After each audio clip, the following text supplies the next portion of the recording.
Did you win the lottery or something? I did. $21. $21. I'm not going to tell you how much the ticket cost, though. Jeez, what are you going to spend it on? Hey, another lotto ticket.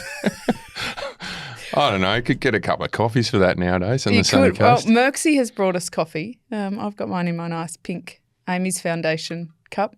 Nice to be back for another week at the Wheelhouse. The what house? At the Wheelhouse. The Wheel of the House. The Wheel of the House. Welcome, Henk. Welcome, Kate. It's good to be back here. We've got a bit of shit to get through today, we do. How are you doing, Merckxy? Yeah, no, very good, guys. We'll snap through this one. I've got a bit of stuff to do today. Oh, have you? Yeah, Well, a bit busy. I'm a little bit late into the studio today because it's book week. It is. And, well, the kids dressed up as Katniss from the Hunger Games and a cat. But one kid, and Merckxy, zoom in on this, would ya? Here we go. Yeah, go on. Guys. Just throw Zoom the in. editing There straight it away. is. I didn't talk about this in the meeting. This is a kid who dressed up as a bin chicken. That's the 2032 Look at Olympic that. Games mascot. It is. Oh, you've stitched me up here. But they're actually, is that a thing? Are they? I have heard talk that the bin chicken could be involved in being the mascot. Is that correct? I don't know, but You're in the know, aren't you? we need to ask Bear because They he. have been chickens in Sydney. Well, they do, but they're like the golden bin chicken thing up here is it's a thing. What about Bluey? Well, yes, they've been talked about as well. Is Bluey actually being It talked is, about? but what it made me think is, you know, we have like Bike Week every year in Australia. Mm. Like, what if everybody dressed up as their favourite bike rider? Oh, you know who I'd pick? Peter Sagan. I reckon Kate It's might not a be- hard one. Make a party. No, that's Borat. No, you know who I'd be? Oh, no, that is Peter Sagan. He want to make party. I'd dress up as Juan Antonio Fletcher. It's just, do you like the name or you just like him? Column A, column B. Yeah. No, I used to love how he raced. Oh, it's And weird it's a great because a name. Spaniard was good on cobbles. It's just not a thing anymore. That's exactly right. Do you know, once at a Channel 7 Christmas party in Sydney, I dressed up as Lance Armstrong. Do you That have aged well. photos? I do. I'll try and find it and put it up. Oh, good. Very Lord. good outfit. Yeah. We should bring that back. Bring back dress Bike like week. a bike. Yeah. Oh, we'll have to get Bike on Week. that. Just put it in our schedules. But Yeah. actually, Hey? look, I found this book on a walk around our house, speaking of Lance. Good recipes recommended by Lance Armstrong from the 90s. This was in a library on the street near our house. What kind of cooking is going on? What kind of cooking was he doing back then, Hank? Oh, he was cooking all right. If we're not careful, this is just going to go It in generally a does go spiral. sideways. It does anyway. It's been a massive week. It always is. I think I'm fairly consistent in saying that. But it started with a bit of a bummer. A broken femur for Sarah Gigante. Geez, it's been some ups and downs. Now, she said that, you know, obviously Sarah 3.0 wasn't good enough, which was reference to how many comebacks she's already had to make with, you know, considerable setbacks. So it'll be Sarah 4.0 that relaunches. I'm worried about her. I really am worried about her. And not worried about, I mean, I suppose you have to worry about the mental aspect of it, but like the physical at her young age now, with some of the, you know, the physical setbacks she's had, when you break a long bone, especially the femur, it takes a long time to get back. You know, with what happened to Freemy and Benal, they were, you know, I mean, I've broken a lot of bones, but no like femurs or, you know, anything like that. They're hard to break. Well, have you broken one? I have not, no. No. And But but it's not that common. Like they're quite serious accidents when it happens. do you have any information on what happened? No, Kate? no, I don't. It's No, it's very just- closely they're all guarded. looking- I mean, I sent her a message and you know, told her that we were thinking of her and to hang in, and Yeah. I got a love heart back. Yeah. So I think I- she's just yeah. trying to hang in. Yeah, I just hope she doesn't think she's going to come straight back into the swing of things and racing by the end of the year. She probably should call up stumps and, you know, try and build up for next year because, that sucks for her. And especially just after, you know, all the flack she copped, you know, coming in as And I think there was too much pressure put on her by some of the commentators around how they thought she was going to be the next Tour de France winner from Australia. And she's so young. And, you know, with that descending, you know, there was some flack thrown at her around that. And we talked about this before, how we think, you know, it can be very easily improved, I think. And, you know, when then you crash and break your femur, it's like pile on at the moment for Sarah. So, but I like how positive, she's such a positive young lady, always got a smile on her face, and I have no doubt she's coming back. But, you know, I would just think that, you know, it's going to take her a little while to come back for that. So, I mean, bones heal quickly, but that's a pretty traumatic injury, the long bones in there. I'm no doctor or physio, but, you know, I've spent a lot of time around them in the last 30-odd years. Actually, half of my money has probably gone into medical bills and physios and chiros and all that kind of thing. But, I wish her the best, obviously, hey? Yeah, absolutely. Wish her the best, and fingers crossed she's able to just ride it out. That's a terrible pun. I didn't even mean it. No. And also, it sucks for her being Rwanda. I know. That's going to hurt her, isn't it? Like, mentally to sit there and watch it, because she's, you know, you would put her in the top 3 climbers in the world right now. You would. Based on her climbing form. You know, it's interesting you say that, because on the men's side, who would you put in the top 3 climbers? Well, obviously, Jonas. Not going. The Pog. Yeah. What's that about? I read a little bit on it. I haven't studied it, obviously, but he wants to win the European Championship, and apparently they're all going to be there. Yeah. And not going to Rwanda. Maybe he's already caped. I mean, the way I see this is he's run second in the Tour. By all rights, he's going to win the Vuelta. Okay, what's his next goal? To win next year's Tour de France. So I think he's going, all right, let's just shut it down. No expectation. You know, I've come back from a long way back to get second in the Tour to, the rider of our generation. I'm going to turn up with a very strong team, I might add, in the Vuelta, and then shut it down. So maybe it's a nervous system thing or whatever. But if I was second best climber on earth, I would have penciled that in when it was released. I was like, whatever happens, we're still going for that. I mean, there will unlikely to be another course quite as challenging in terms of 5,500 vertical gain. 5,500. I mean, we talked about that. And actually, is that like Everest, isn't it? Somewhere near Everest? Look, not quite. Everest is 8, isn't it? Yeah, so there's a few thousand metres shy. However, it's significant. But, you know, I guess he deserves all the autonomy to pick and choose. It's just from a fan's perspective, I would have loved to see him there. Is Pog going? He should be going. Pog's going, but I mean, he's defending. Like, you can't not defend on a course that suits you. Well, that's probably why he's not doing the Vuelta either. I mean, he could have done the trip. He could have done the quadruple. Imagine that. Giro, Tour, Vuelta, Worlds. If anyone can. It's like, catch ya, I'm out of here. You know, can't get any better. Matthew, he's pulled out. He's not going to Worlds. He's had some health issues. Stuff. But he's had some health issues lately. Well, I think it's great. It's a climbing Worlds. And shout out to WK Bev on Insta, who agrees with me. Yeah. WK Bev? Yeah, she said it's going to be great that, she must be a climber. Yeah, she must be. I love that Merckxy will shout out anyone that agrees with him. Yep. If you don't expect a shout out from Merckxy. Give Kay a follow.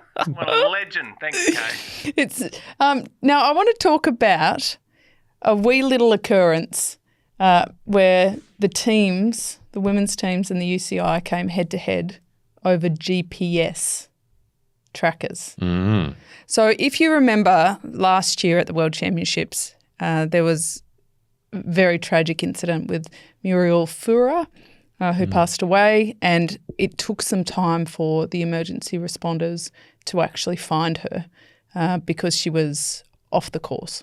And so the UCI have come out and said, we're going to trial a safety solution here and have GPS trackers. They only weigh 63 grams. They just sit up underneath your saddle, and then should we need to be able to find you, we will. Now, they've turned up at the Tour of Romandy for the women, and the teams have said, oi, we didn't know about this at all. Nobody told us. Do they actually do what you say? What else are you doing with them? We don't trust you, UCI. WTF. They've refused to do it and they've been kicked out of the race. So Visma Lease a Bike, Canyon SRAM, Lidl Trek, EF Education Oatley and Picnic Post NL. So, pretty much the biggest teams. They're gone. They disqualified them before the start. Out. What do you reckon?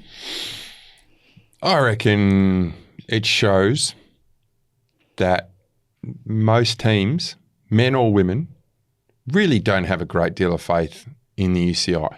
It's a fractious relationship, isn't it? Isn't it? It really is like, if they just literally said 24 hours later, hey, listen, we've got safety stuff that we're trying to help. So what we're going to do here tomorrow is going to put these GPS trackers on while the race is on. That's it. Nothing else. It's a safety thing. We'd love you to comply. Anyway, let us know. But to turn up and just chuck it at the start, it's like, hang on. I mean, their communications are very poor, but I think it's a good thing. It's a solid idea, right? I totally understand it from a safety perspective.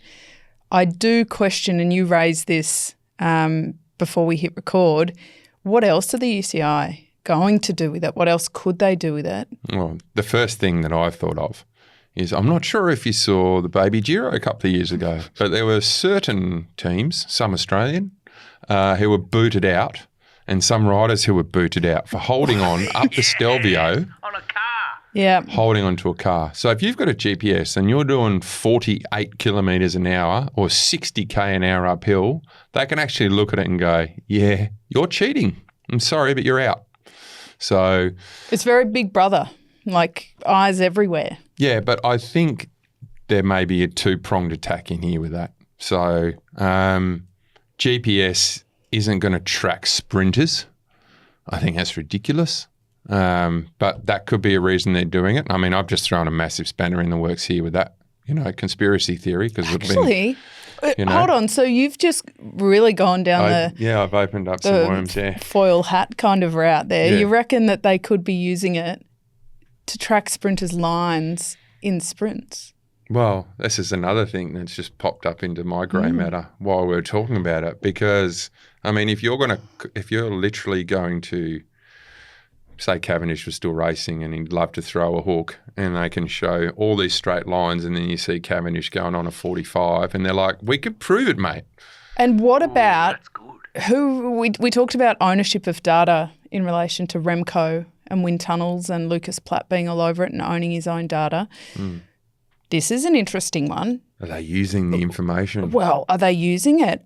Could they sell it? Because imagine the intelligence you could get from tracking riders' patterns. And how what you much could learn speed from you that. rode, and because not everyone downloads on Strava and shares power numbers, right? And purposefully, right?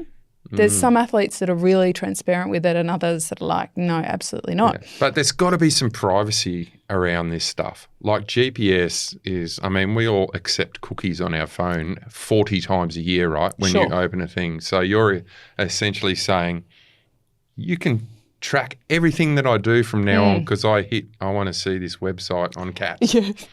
On cats? You know what I mean? Or dogs, whatever. You're like, oh, cool, check it out. Oh, there's a lovely cavoodle there. I want one of them. Anyway, cavoodles.com, and then they're like, accept cookies, and they're like, all right, I know what you're buying now. I've got the microphone on and I can actually hear what you're saying. And you start talking about cavoodles, and you know what? I'll get and jump in here in a second and cavoodles will be on my phone because they're listening. Oh, yeah, you should Big see brother. Merckxy's There is some brother. ad suggestions. Yeah. Crikey. Anyway, hey guys, No, don't go from there. do you think the moon landing happened, Hank? Or... Yeah, I do. Okay. I don't wear tinfoil hats. I don't think the UCI had anything to do with that. I think No. it is really interesting. I mean, I think the safety thing's great, but if the UCI, without explanation, without signing of extensive documents Privacy around laws. privacy and everything, there is no way I would let somebody put a GPS device on my bike.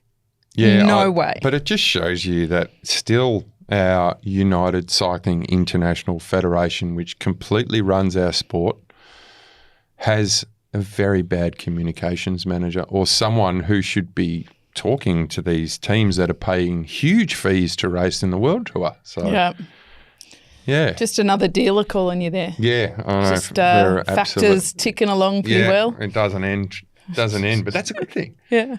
I did notice that you had the Shopify ding on your phone. So every time you get a sale, it ding, like cha-ching, like a cash register sound. It's got to be pretty motivating. Pretty much goes all day now, which is really awesome. But my wife doesn't like it because it's 7:30, I'm still working. She's like, all right, you shut it down. Turn that ding off. Yeah.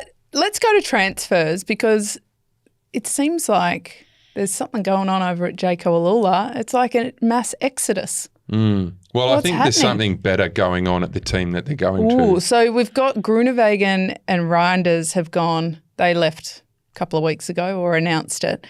But this week, Chris Harper and Eddie Dunbar are going over to Q36.5. Chris Harper, I always find it a bit of a bummer when the Aussies leave. Yeah, it happens a lot.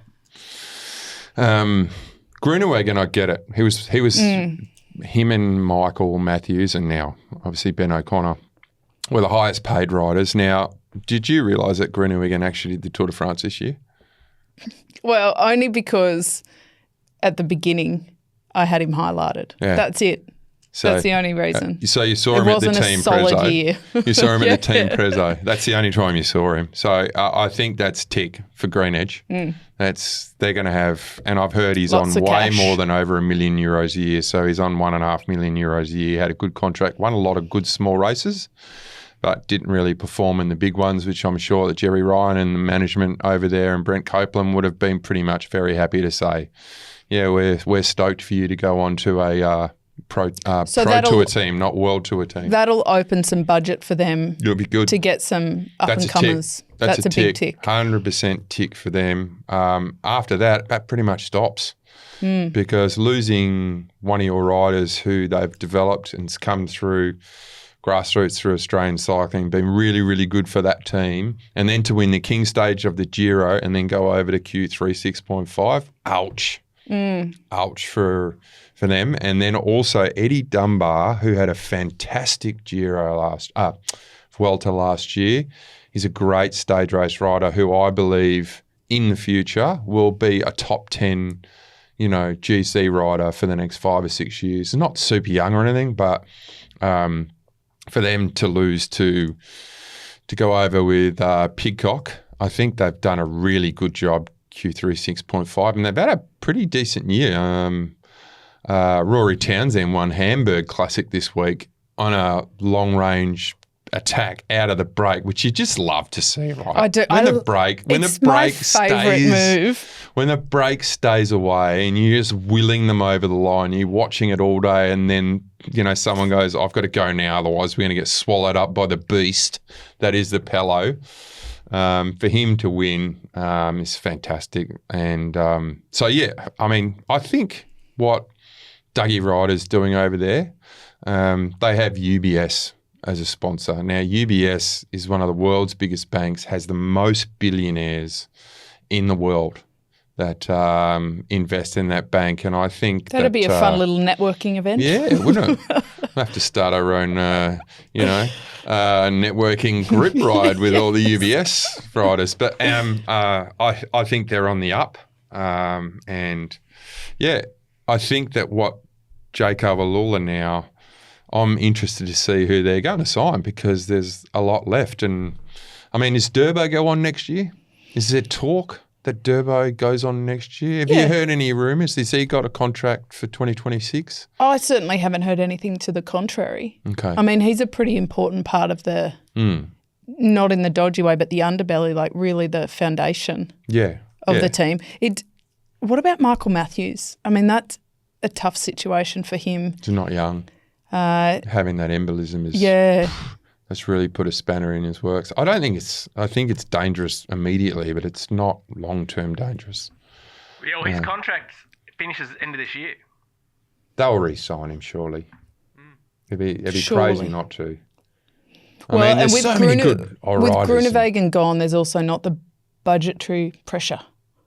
No. They don't have to look at making hard decisions, as many hard decisions if you have all that money back. Yeah, I mean, he had a good start to the year and he was ramping up to the Tour and he misses out on that. So, I mean, they didn't have a bad Tour, Jayco.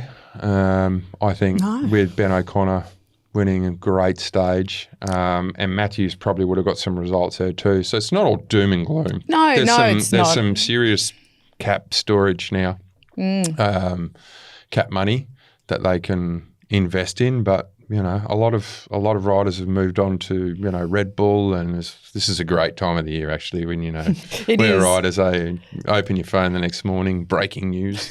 Breaking. Well, other than established riders moving around a little bit, playing a bit of shuffleboard, we've got some other sport converts. So Anton Schiffer, he was riding with a continental level team, but he's comes from triathlon and he's stepped up into Visma Lease bike pro. What do we think of triathletes? Is it a good talent hunting area, triathlon? I don't think so. Why not? No, I don't. Why not? No. And how many of your I don't want to bag your bunch triathletes, mates are going to be cranky at you because there's a lot of them. No. I don't ride with heaps of triathletes up at Noosa way, wouldn't you? Yeah, in With Noosa. their little short socks. Yeah. Their little Noosa. short socks in Noosa. No. With their short socks. I love triathletes, don't get me wrong. Yeah. I could be a duathlete, I could never run. But anyway, that's a whole nother story. Hold on. Isn't duathlon running and No, cycling? swimming and riding, isn't it? No, it's Is running. it? Oh, I can't even do that then. It's running and riding. I'll just stick to riding. No, Kate, good question. Triathletes are just diesels. So haven't seen too many do it. I've seen Cam Worth go across to triathlon from rowing. He's a diesel. Hey, who? Wasn't Armstrong? Who's that? Yeah, okay.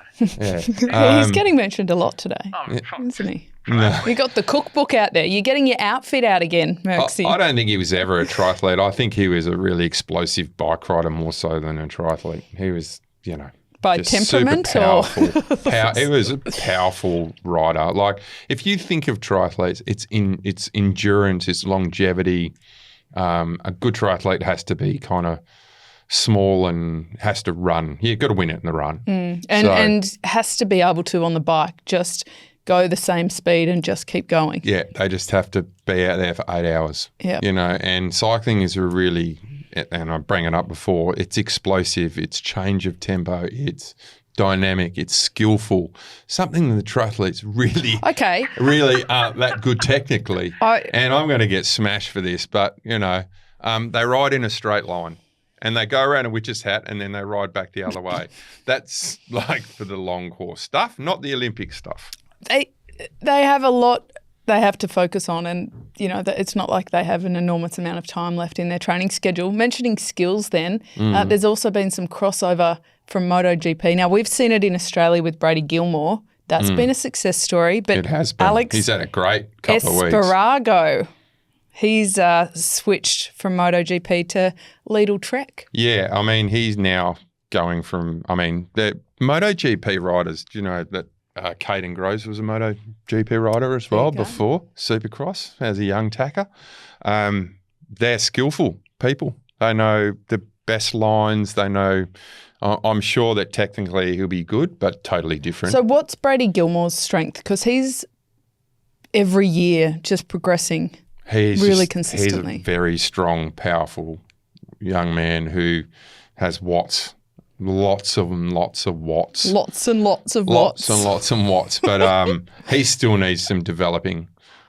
He moves into Israel Premier Tech out of the development team. So he went from ARA to Israel into their World Tour team. He's won a lot of races this year. I think he's up eight races at a smaller level. I don't want to knock it, but like Portugal and Taiwan are smaller events where the big boys don't come out to play. So, but I 100% think he'll seamlessly go into the World Tour. His physical capabilities are huge. He tests well. He's super strong.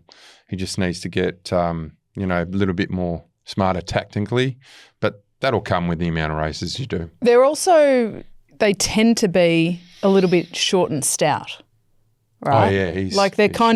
they're they're kind of wombats. I mean, maybe not to the degree that Sam Welsford is. Right. Oh, Brady's like a quokka. He's smaller again than the wombat. But he's got some serious injuries, right? He's got this hip injury, like he's super damaged from, crashing motocross bikes, and his right leg actually flicks out all the time from, his hip injury, and he's got plates and screws everywhere and collarbones that stick up. And as long as he doesn't have screws loose. Well, I'm not getting into that one. I'm not going into that conversation. It's a rider that I think a lot of teams would be bummed that they've missed out on is Matthew Brennan. Oh, my Lord. So he started the year in the development team with Visma Leasebike. He did Tour Down Under with them, but then, he remained in the development team. And then they moved him up in the middle of spring, and he's gone on to have 10 victories so far this season. He's just turned 20, young British rider. Visma Leasebike have got to put a ring on it, right? No, they need to literally give him a Wout van Aert style contract now. If I was their manager, I'd be like 10 years. Yeah, but how much would that cost them? Hey? You don't think it matters? Oh, I'm like, just get locked in. Do what UAE said, €100 million buyout. Just do that, get that straight away, and just say, how much do you want for 10 years? Just chuck a number out there, because that kid is going to be world road champion. He's going to win. If he's won 10 in 6 months, I reckon he's going to be world road champion one day. This season, a stage of Deutschland Tour, a stage of Tour of Poland. He won Tour of Norway, 2 stages overall points, youth, a stage in Romandy, 2 stages in Catalonia. And he just won this week. It's just really consistent. And he won another week. And who did he beat, Kate? Milan. Oh, so how many kilos is he currently? Milan? No. Mr. Brennan? If Milan's, I reckon he races at about 85. 85 to 88, and he's nearly 200 centimetres, big fella. 68 kilos, Matthew Brennan. Yeah. So he's like a little pocket rocket. Can you imagine how efficient he is to do this stuff?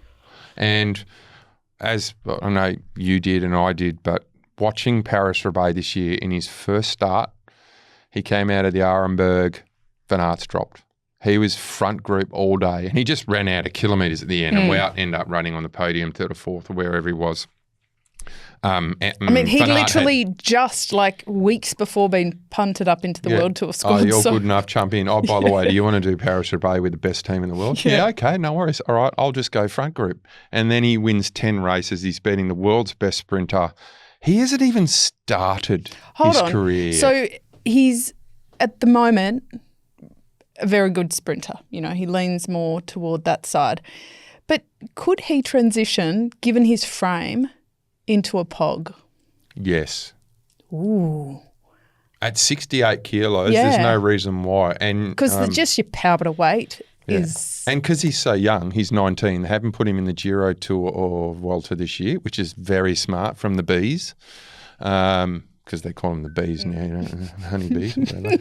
Another book week costume, I might add. See, this idea has got to catch on. In the way that Book Week supports all the libraries and bookstores in Australia, I think Bike Week could support the bike industry. It could. It could. Yeah, we could definitely do it. Let's keep progressing that. Yeah, talk to Factor about that. So Visma Leasebike, they're sending a crack squad to the Vuelta. Vingegaard is again leading it. No Roglic this year, which will be weird at the Vuelta. He's won 4 of them. But it's shaping up to be another Visma Leasebike versus UAE. They've got Almeida and Ayuso. Yeah. It's Jonas's race to lose based on pure climbing talent. But I think that those 2 guys, Ayuso and Almeida, I'm looking forward to seeing their infighting come in the next 3 weeks. They both think they're the next big thing. It hasn't been the best year for both of them in terms of temperament. Yeah, and they've also got massive buyout clauses on their contracts, I've heard. Do they? Yeah, they've also got... how would you be riding for a Saudi Arabian team and you're Portuguese and Spanish, right? Ayuso and Almeida. How would you be being one of the best Spanish riders going to the Vuelta, racing against all the Spanish teams and you're Spanish? Like, the Spanish should be spewing, wouldn't they? Like, as a Spanish team, you're like, oh, how the hell didn't we get this kid? Yeah, but you know what I mean? Gone are the days where it's the Italian teams, German teams and Spanish teams. Even the Aussies don't ride with the Aussies teams. No, that have all of that talent. They're all scattered around everywhere. No, I get that. It's kind of sad a little bit. I mean, the Vuelta actually takes a little while to even get to Spain. Yeah. It starts in Turin in Italy, goes through France, through Andorra, and then Spain. Just call it the Tour of Europe. Surely there's only the European tour. There's only room for one of those guys at that team. Well, I mean, they want to win it all, right? They want to win everything. And they are, I mean, they're still the two best teams in the world. Jumbo. Oh, Jumbo. It's not Jumbo anymore. Visma, Lease bike. It's taken me the full season to get that right. I still call Quickstep Mapai Quickstep. But I think there's huge utility in being the first sponsor of a big team because people remember you keep calling it like Orica Green Edge. They haven't been that for a very long time. No, Green Edge started as Green Edge, Orica Green Edge, and then just goes on to same thing. When I was it was T-Mobile, and we lost T-Mobile because that was an American T-Mobile, though, right? Or is it Germans? No, it was both. So Bob Stapleton, who was America. T-Mobile. He saw, my understanding, and I could be recalling this wrong, someone will pick me up if they know better, he sold something to T-Mobile, like global Germany. No. And so then they kind of joined forces. Okay. And then T-Mobile said, we're out. Yeah. And they did warn, they did say one more doping case, not in the team, in the sport, and we're done. Sport. So we lost them. And then it went to Team High Road because that was the management company. That's right. And then it was HTC. Yeah, HTC, and then which is another phone company, right? The phone company. And then it was HTC Columbia. Oh, Columbia. Yes. Or it was also just Columbia and HTC Columbia. And that was within 2 years. So we just kept getting new kit. Oh, no. It wasn't, we were like, okay, what are we wearing this time? What'd you do with all your kit? Do you just give it to your parents and your friends and stuff? Yeah, and my club. Parramatta was the recipient. But I actually still have some stuff and I think I will drop it probably at Balmoral. Yeah. I just gave it or Hamilton Wheelers or something. I used to give a fair bit of it away. Yeah. So, but it's, sometimes like you take. It's ridiculous how much stuff you get. You take pretty cool stuff and they don't want it. I know. And I find that odd. Like it's expensive. It's not really that odd if you're giving secondhand Knicks. No. To clarify, I'm talking about. I have a great story about that if you really want to get into it. Kit's still in packaging. To be clear. Okay. Yeah, right. All right. Thank you very much. I have to hear this gross story now. No, you can't do it. No? Oh, you just offered it up and then you just snatched it away. You really want me to go there? Yeah. Okay. Merckxy, just to keep your finger on the hot button. Yeah, the dump button. Yep. Yeah. So in America, when I was riding for Mercury, I got these like weird emails from some old mate who wanted to buy some team kit. I was like, yeah, sure, no worries. What do you want, mate? And he said, I will pay you like $300 for a pair of used, unwashed Knicks. Right? And I'm like, oh, this is super gross. And then I said, mate, what's your address? Oh my God, you sent them. Yeah. $300 for a pair of used shorts. I didn't have to wash them either. There is so gross. There's some freaks out there. There is a thing on TikTok that people will like post a photo or a weird video of feet and they'll say like, this one made me $200 or something. Yeah. Like they're selling these foot videos. Really? So is that like we could do a side gig? We've got a studio here. We can make some foot content. Oh, God. Anyway, going back to this kit story that I was telling, man. Your dirty Knicks that you sold for $300. I didn't tell anyone that for a little while. And then I had a few beers with the boys at the end of the year who were living in Boulder. And I was like, hey, boys, I tell you this. I made some money out of some kit. And they're like, So did we. And the story expands. All the pros that were living in Boulder, the same dude. Hold on, where was the postal address? Hey? In Boulder? Oh, I can't remember that aspect. Because I imagine how that would be so creepy if every time you go to the supermarket you're wondering if it's... Well, odds are Dirty Nick Man's listening. Maybe he or she is. Yes. Well, I guarantee it's not a woman. I assume he. well, whoever you are, if you need any more, Hank's still writing. Oh, God. I just spewed up a little bit in my mouth again thinking of that story. Because it had just started when I was living in Boulder, Pro's Closet. Yeah. And you used to go good mate of mine, Justin England, still runs that. Does he? He brought it back to life, Oh, he's a good fella. You were with him on United, right? And Sean Sullivan is actually running Factor operations now in Boulder, and they're best mates. So Sean used to arrive at Pro's Closet. He's Tasmanian. He's from Tassie. Yeah. Lonnie, and he runs Factor USA. And Justin England, who was a fantastic climber, ripping bloke. Incidentally, not from England. No, Justin is not from England. New England, actually. He's from the East Coast, and he's started Pro's Closet, which is really cool. It's like a bike exchange for over in the States. Quite well known, and they did quite well. So I mean, I used to at the end of the season just take all your stuff in. Yeah, and they just give you a lump sum or something. So you didn't give all your kit to the club. You actually that was caught you out on that lie, Kate. No, let me clarify. When I got home, whatever I had when I got home. Oh, when you got... Yeah. Oh, well, like you could get... I didn't bring stuff back. Truckloads of because stuff, right? I know that a lot of the riders are like, what do you do with it? You can't bring it all home, even if you wanted to. Yeah. No. But I totally agree. I'm surprised you didn't get a phone call from old mate when you were in Boulder. It's so gross. The story gets grosser, but I can't say it on this podcast. I genuinely don't even know how we went down that trail of thinking. Liam Where Walsh. were we? I don't know. We're somewhere in the Vuelta. We were in the Vuelta, yes. But Liam Walsh. Yes. Did you see the sprint this week, He's Kate? been winning. Well, what I know is that he's a good trackie. He's a good trackie. He's from Balmoral in Brisbane. I think that means she didn't see He's let me finish. I'm not trying to call Kate out here.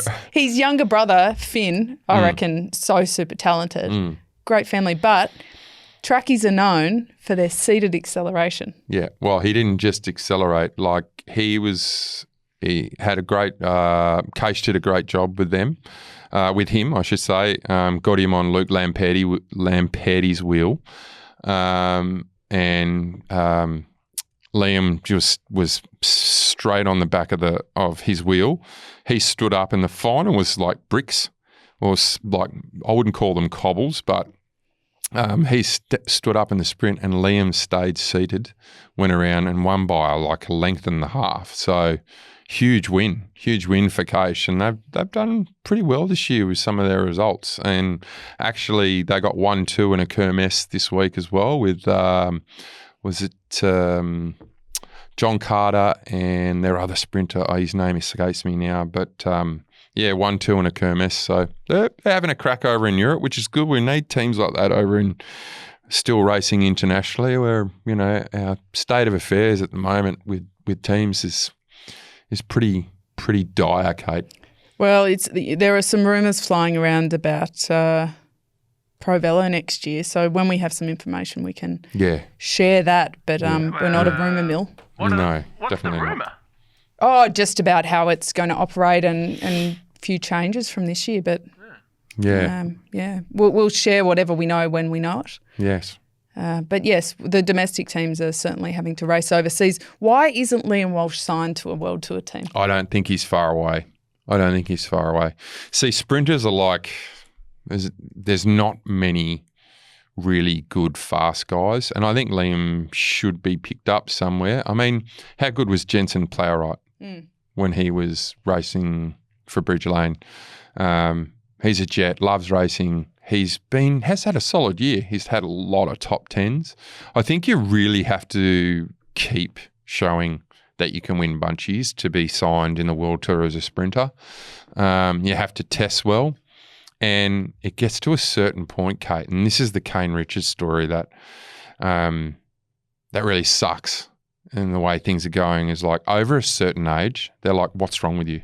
If you're not signed by 21, you're done. 22, he's older than that now. Which is, he's 24. It's sad. That's hard for Aussies too because you're also not you don't in Europe even get noticed.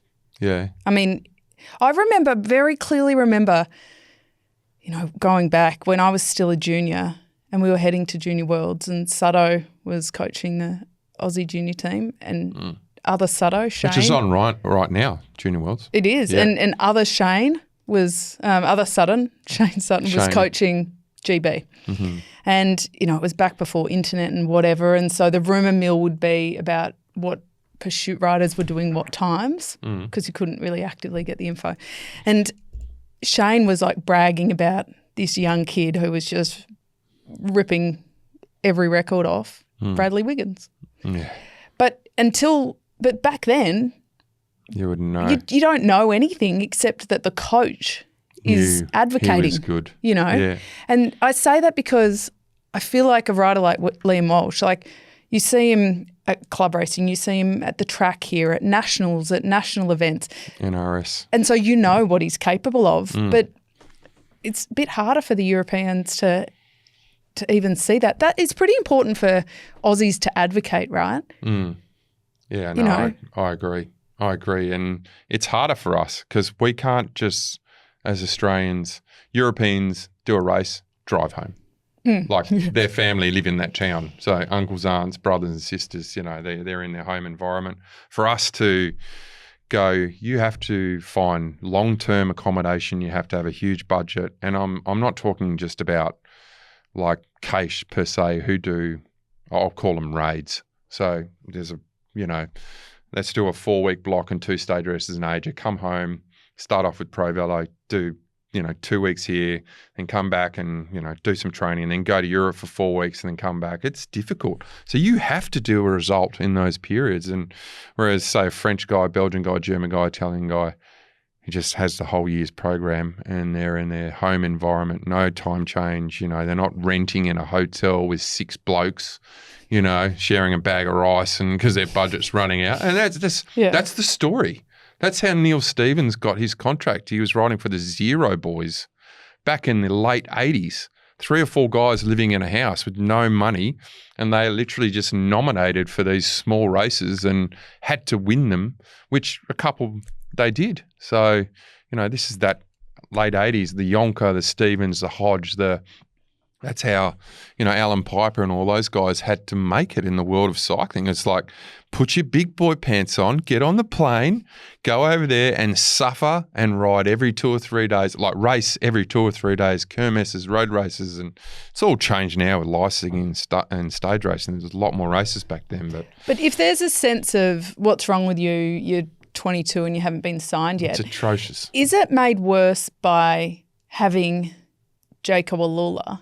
Do international teams go, well, if they haven't signed them, they see them more often than we do if they haven't signed them? No, I don't think so. I think Jayco AlUla look at the best Swiss guys, the German guys, the Belgian guys, Dutch guys, Aussie guys. I think they're more connected to us, but it might not suit their needs for that year. Do you know what I mean? Yeah, I hope not. I'd hate that to be a... Yeah, why would we sign Liam Walsh? We have Caleb Ewan and Dylan Groenewegen on the same team. Yeah. Or something like that. Yeah. There's a lot of Aussies, though, behind the scenes in Europe, right, still? Yeah, there's still lots of guys like Fergus Browning, like national road champion under 23. He's got nothing. Like, that sucks. But like in management, there's Aussies, that have their finger on the pulse. Yeah, there is. There's still a lot of guys involved. I mean, is Neil Stevens still involved with UAE, or is that... I might be behind the times here on that one. I apologise. But yeah, there still are a lot of Aussies. And have you heard Zach Dempster's going to Red Bull? I have, yeah. I think Zach Dempster has had such an interesting career because he was a great rider. He was a savvy, smart rider, but he went across to management so young. Into Israel. And has developed as one of the world's best. He's quickly developed too. Yeah. He's it's fantastic to see. It's great having him for us, for our Aussie boys. Yeah. He's a very calm operator too. Even when he was a rider and he started on the track as well, he was just like the calmest person in the room. Yeah. And that's what he takes. Yeah, he's been good. He's had a lot to do with Alistair McKellar, who rides for EF. Friend of the show. Friend of the show, yes, absolutely. And he kind of mentored young Al when he was riding for Israel. So it's good to have someone in, one of the biggest teams in the world who's Aussie. And maybe he will be looking at some of our Aussie talent. But those guys are under so much pressure, Kate. Like the directors. No, him personally. So him personally, it's his job to find the best new guys. And Red Bull are not going to hang around long in this sport if they don't start being as good as UAE and the Bees. So the talent scouts are they've got a job ahead of them in the future. And I know they've just strengthened it with Remco, but yet he's nowhere near it. But Roglic is looking like he's going to retire soon. There's already talk of it. No denying he's on the back end. Yeah. Every year there's been a little bit more talk of it, but they've got a bigger job to level up with those other teams. They need a 20% kick. Yeah. They really do need to improve.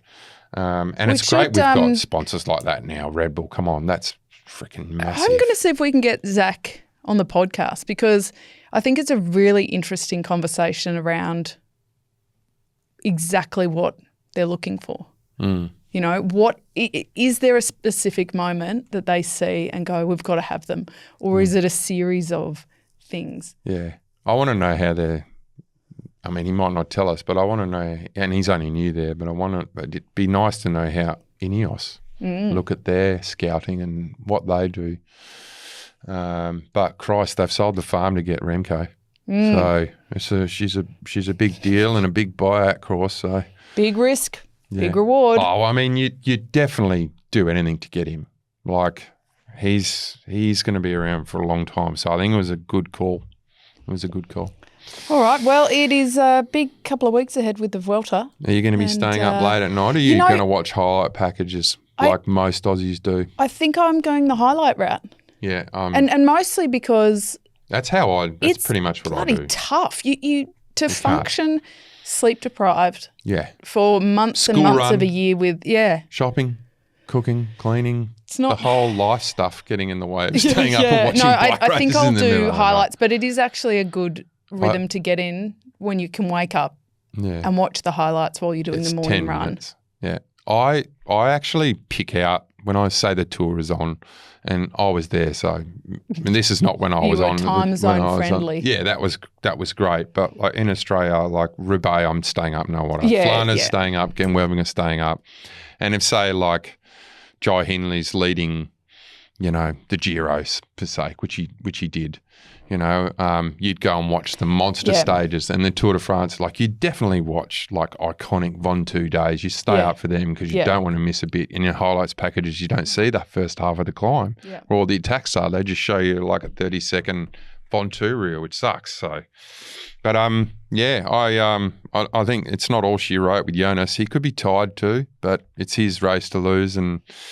Hopefully we see some infighting at UAE. Well, on that note, I'm headed over for Esports Worlds in November. Oh, you've been training? So to clarify, not to ride. But thank you. I thought you lost some weight, Kate. Thank you. Yeah. Got an engine? No, I'll be doing the event hosting with Ant McCrossan, so I'm very excited about that. When are you off? It's not until the middle of November. But I think that Merckxy might be putting himself in my suitcase because who's the latest ambassador? Well, it's Mick Party. You're going to make party? The guy who said for decades he hates stationary bikes and riding is one of their ambassadors. That didn't age well, those clips, did it? No, but the funniest thing, his accent's so good, but how he said, like we'd say my whoosh, right? How does he say it, Merckxy? My whoosh. It does my whoosh. I'll put it on the end of the show on YouTube. You can watch it. Oh. It's very good. It's very funny. Peter Sagan sold his soul. Well, look, hopefully I'll... Has he got a fragrance out yet or anything? I don't know. He should. I tell you what, though, There's someone's Knicks that I would buy. Oh, I saw Merckxy. him in Paris because he did the opening for the stick stomp thing to open the event Oh, at the Paris Olympics, the road race. Oh, And he was so relaxed. He was like, I love it. I just get flown around now. And he's such a cool cat. so he's living it up He is such a cool cat. with my whoosh. Yeah. Do you know he did the Noosa crit up here? Remember, did you go and see him? No. I heard he was drunk for like 3 days and still got around easy. He had a bit of trouble with that. No, I mean, he did throw a water bottle literally at Merckxy on the side of the road at the Tour Down Under. In Adelaide. And Did Merckxy get it? he I did. got it. And he cuddles it at night. Oh my God. It's a little bit awkward, but, we've settled into it. It's all right. So you like have a teddy bear and he has Peter Sagan's water bottle. Better than his Knicks. And on that note, Those Knicks. on that note, I think it's time to we'll wrap see you this up. next time. Let me know if you hear from the Boulder Sniffer. Oh no. This was early 2000s. He's probably died of the fumes in Oh, there. God. All right, on that note, we're out. Yep. Catches. See ya. Some people pay to ride indoors. But I'm not some people.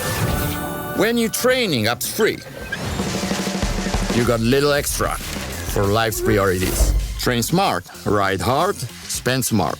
Whether you want to train, race, run, ride, or just have some fun, use my Whoosh. Save your cash for the good stuff.